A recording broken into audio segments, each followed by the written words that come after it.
ओम नमो नारायणाय नमः। जय श्रीकृष्ण। राधे राधे। बंधुरा आज 11 फाल्गुन 24 फेब्रुआरी सोमवार। आजकेर दिनेই पालित হচ্ছে फाल्गुन मासेर कृष्णपक्षेर एकादशी विजया एकादशी। शिवरात्रिर पूर्वेई এই एकादशी যথেষ্ট तात्पर्य बहन करे। অনেকেই হয়তো নিষ্ঠার সাথে আজ এই একাদশী পালন করছেন।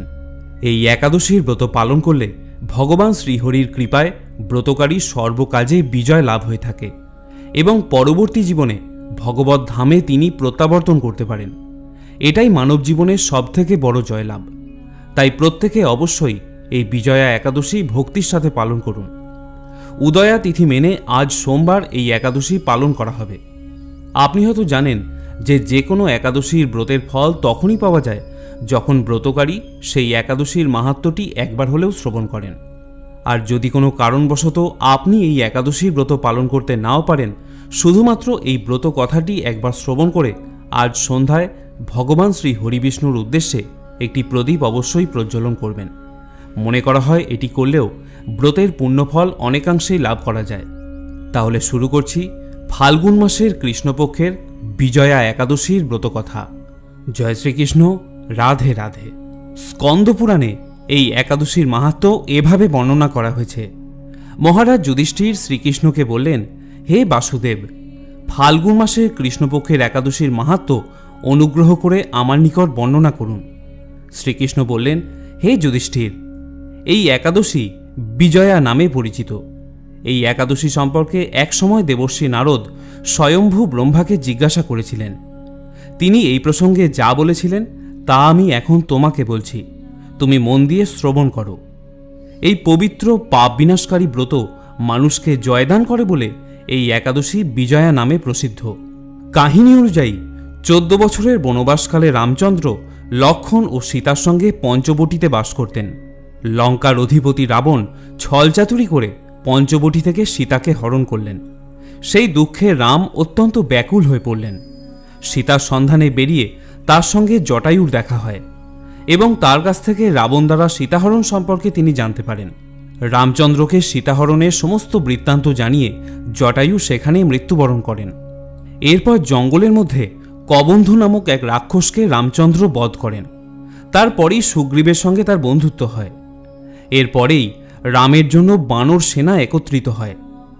লঙ্কায় অশোক বাটিকায় গিয়ে সীতার সঙ্গে সাক্ষাৎ করে আসেন হনুমান। সেখানে রামের চিহ্নস্বরূপ সীতাকে একটি অঙ্গুরীয় প্রদান করেন তিনি। সেখান থেকে ফিরে রামকে সমস্ত বৃত্তান্ত জানান হনুমান। এরপরেই সুগ্রীব ও সমস্ত বানর সেনাকে নিয়ে লঙ্কার উদ্দেশ্যে রামচন্দ্র রওনা দিলেন।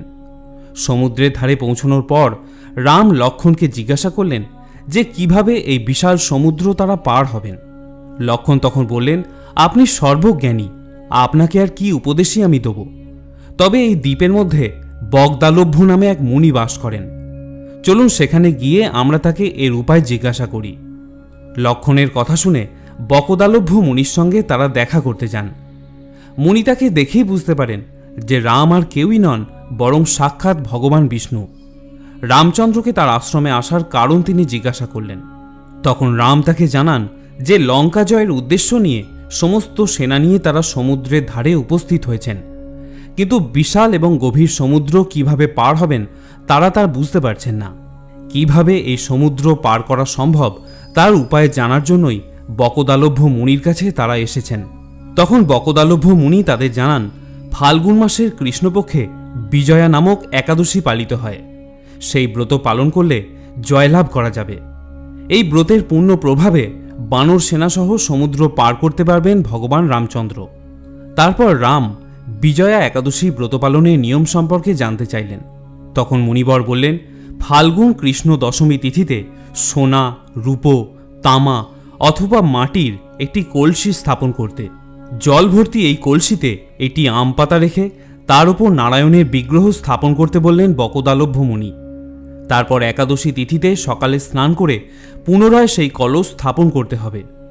মালা, চন্দন, সুপুরি এবং নারকেল দিয়ে বিশেষভাবে এর পুজো করতে হবে। ঘটের ওপর সপ্ত ধান্য এবং জব রাখার পরামর্শ দেন। সুগন্ধি ধূপ, দীপ, নৈবেদ্য ইত্যাদি দিয়ে পুজো করার কথা বললেন তিনি। তারপর সেই ঘটের সামনে বসে উত্তম কথাবার্তা শুদ্ধ কার্য করে দিন কাটানোর পরামর্শ দেন। এরপর বকদালভ্য মুনি বললেন যে একাদশীর সমস্ত রাত্রি জাগরণ করতে হবে, অখণ্ড ব্রতের সিদ্ধির জন্য একটি ঘিয়ের প্রদীপ প্রজ্বলিত করতে হবে। তারপর দ্বাদশী তিথিতে সূর্যোদয়ের পর সেই কলসকে কোনো জলাশয়ের ধারে স্থাপিত করে নিয়ম মেনে পুজো করতে হবে এবং পূজা নিবেদন করার পর তা বিসর্জন করে দিতে হবে। যে নারায়ণ মূর্তিকে কলসির ওপর স্থাপন করা হয়েছিল, কোনো এক বেদজ্ঞ ব্রাহ্মণকে সেই মূর্তি দান করে দিতে হবে। কলসের সঙ্গে অন্যান্য বস্তু দানের কথাও বলেন বকদালভ্য মুনি। তিনি জানান যে এভাবে ব্রত পালন করলে শ্রীরামচন্দ্র বিজয়ী হতে পারবেন। বকদালভ্য মুনির পরামর্শ অনুযায়ী রাম বিজয়া একাদশীর ব্রত পালন করেন। এর পূর্ণ প্রভাবে সমুদ্র পার করেন এবং রাবণকে বধ করে লঙ্কাও জয় করেন। বিজয়া একাদশীর ব্রত পালন করলে ব্যক্তি সমস্ত কাজে জয়ী হয়।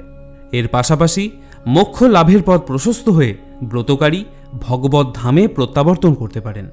কাহিনী শেষ করে শ্রীকৃষ্ণ বললেন, যে মানুষ যথাবিধি অনুসরণ করে এই ব্রত পালন করবে তাদের এই জগতে জয়লাভ ও পরজগতে অক্ষয় সুখ সুনিশ্চিত হয়ে যায়।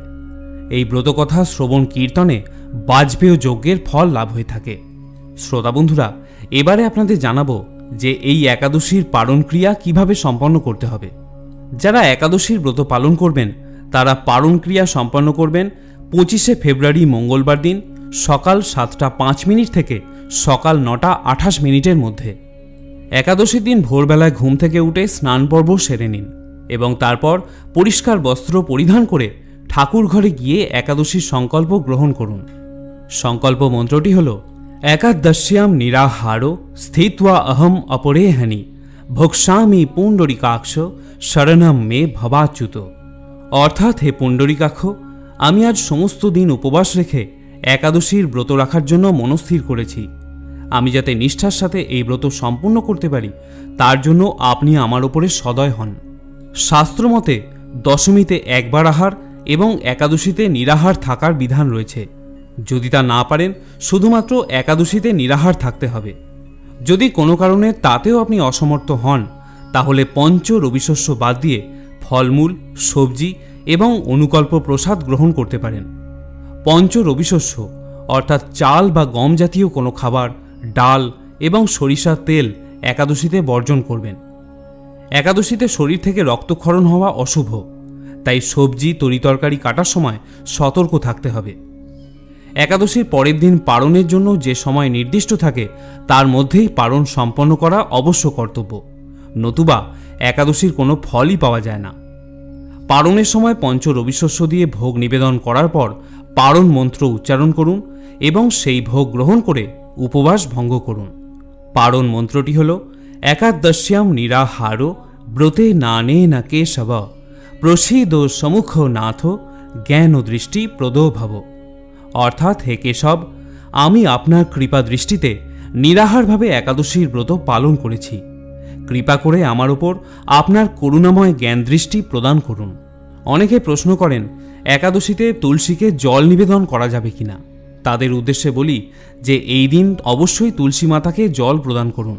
স্কন্দ পুরাণ এবং ব্রহ্মাণ্ড পুরাণে ভগবান স্বয়ং বলেছেন যে একাদশী তিথিতে তুলসীকে জল দিলে তিনি খুবই সন্তুষ্ট হন। তাই আজকের দিনে তুলসী মাতাকে অবশ্যই জল প্রদান করুন এবং ভগবানের চরণে ও নৈবেদ্যতে তুলসী পাতা নিবেদন করুন। মনে করা হয় তুলসী পাতা নিবেদন না করলে ভগবান বিষ্ণু কোনো নৈবেদ্য গ্রহণ করেন না। যদি আজকের দিনে আপনার বাড়িতে কোনো ক্ষুধার্ত পশু বা ব্যক্তি আসে তাহলে যথাসাধ্য তাদের খাদ্য বা অর্থ সাহায্য করুন। বন্ধুরা, পরিশেষে একটা কথাই বলবো, একাদশী ব্রত পালনের প্রকৃত উদ্দেশ্য কেবল উপবাস করা নয়, নিরন্তর শ্রী ভগবানের নাম স্মরণ, মনন ও শ্রবণ কীর্তনের মাধ্যমে একাদশীর দিন অতিবাহিত করতে হয়। এদিন যে কোনো রকমের পরনিন্দা, মিথ্যা ভাষণ, রাগ ইত্যাদি পরিহার করুন এবং আনন্দের সাথে একাদশীর ব্রত পালন করতে থাকুন। প্রিয় শ্রোতা বন্ধুরা, আশা করি এই ব্রতকথা শ্রবণ করে আপনার ভালো লেগেছে। যদি সমৃদ্ধ হন তাহলে ভিডিওটিতে অবশ্যই একটি লাইক করবেন। আর যদি এই সনাতন বার্তা চ্যানেলে আপনি নতুন শ্রোতা হয়ে থাকেন তাহলে চ্যানেলটিকে অবশ্যই সাবস্ক্রাইব করে রাখুন। সকলে ভালো থাকুন, সুস্থ থাকুন। জয় শ্রীকৃষ্ণ।